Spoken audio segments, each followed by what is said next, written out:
If you're one of the vast majority of Xbox 360 owners who didn't play Viva Pinata back in 2006, let's face it, you're probably not a very good person. I'm sorry. But luckily, Microsoft and Rare are giving you a chance to redeem yourself with a new Viva Pinata game, Trouble in Paradise. This is a game that's really built on the original game. You'll see a lot of the same pinatas, a lot of the same artwork, music, that sort of thing.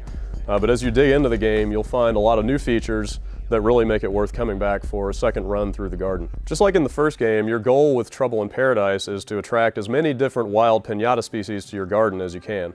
So to do that, you've got this big sandbox that you can fill with all kinds of different plants. You can landscape it, you can put different environmental effects in there, and every pinata that you can get in there has its own set of likes and dislikes. So you've got to fulfill this list of requirements to get, a kitty floss or a sparrow mint to show up.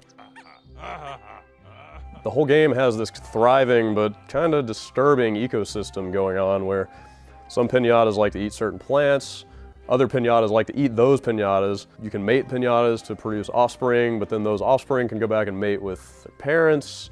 You can whack them over the head with a shovel and kill them and they explode into candy. It's all kind of a little bit creepy. But the pinatas are so damn cute and imaginative and creative that it's really hard to care about it being a little disturbing. So even though a lot of the content is the same in this new game and you're still working with all the same old pinatas, there's quite a few new pinatas and some other new pieces of content in here to play with.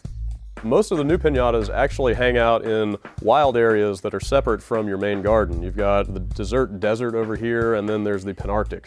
And you actually have to exit your garden to go to these places. You can't do any modifications there, you can't grow stuff or mess with the terrain, but you can lay traps and bait them to snag these new pinatas and mail them back to your main garden where you can then make them residents. One of my biggest complaints about the first Viva Pinata has luckily been addressed here. So in the first game, if you ever wanted to buy just about anything, new seeds, fertilizer, little trinkets to put in your garden, whatever, you had to go through like 5 layers of menus and several loading screens, listen to some voiceover just to get to a menu where you could pick what you wanted.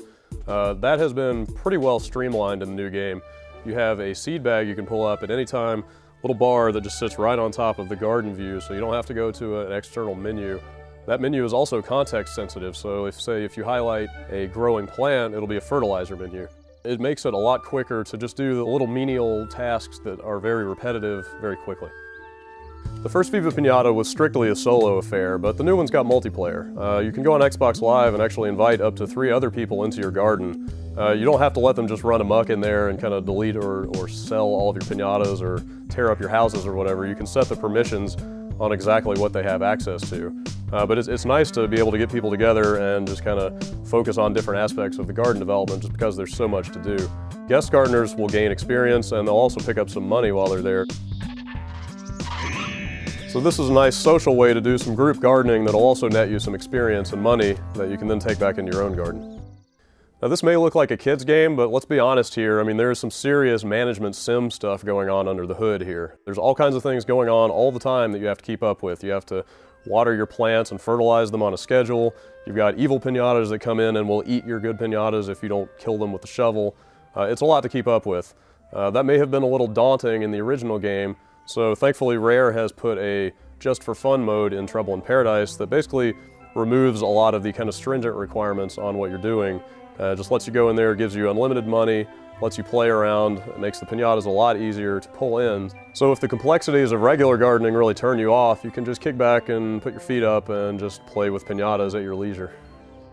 If you've got an Xbox Live Vision camera, the new Viva Pinata actually gives you a use for it. There's a new feature called Pinata Vision that basically lets you take pictures in-game of pinatas, upload them to vivapinata.com where they're turned into little trading cards, and then you can swap those all over the internet. You can email them to each other. They're just JPEGs. You can print them out or just scan them off the screen, but so you basically use your camera as just kind of a barcode reader to scan these pinatas back into the game. Pinata Vision is a great idea in theory. In practice, it becomes a little more awkward. The scanning mechanism is very finicky about the distance that you hold your card and the focus of the camera. It really takes a lot of finessing to actually get the game to read the card in. On top of that, it's basically possible to kind of cheese your way through the whole game by going online, finding the really valuable pinatas, the advanced pinatas that other people have uploaded, just slapping them right in your garden, gaining a bunch of experience, a ton of money. But if that's the way you want to play the game, you're free to do that.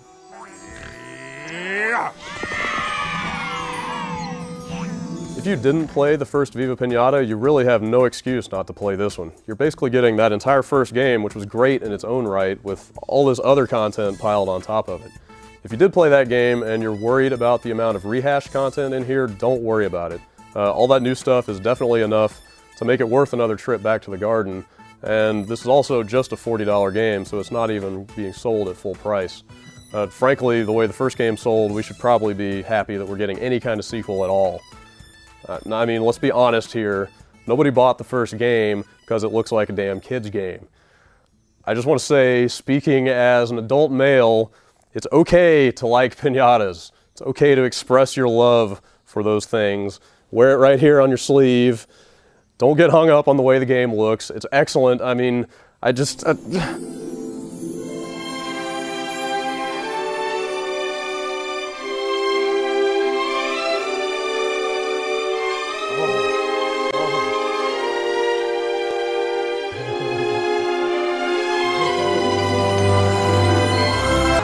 Great game, not just for kids.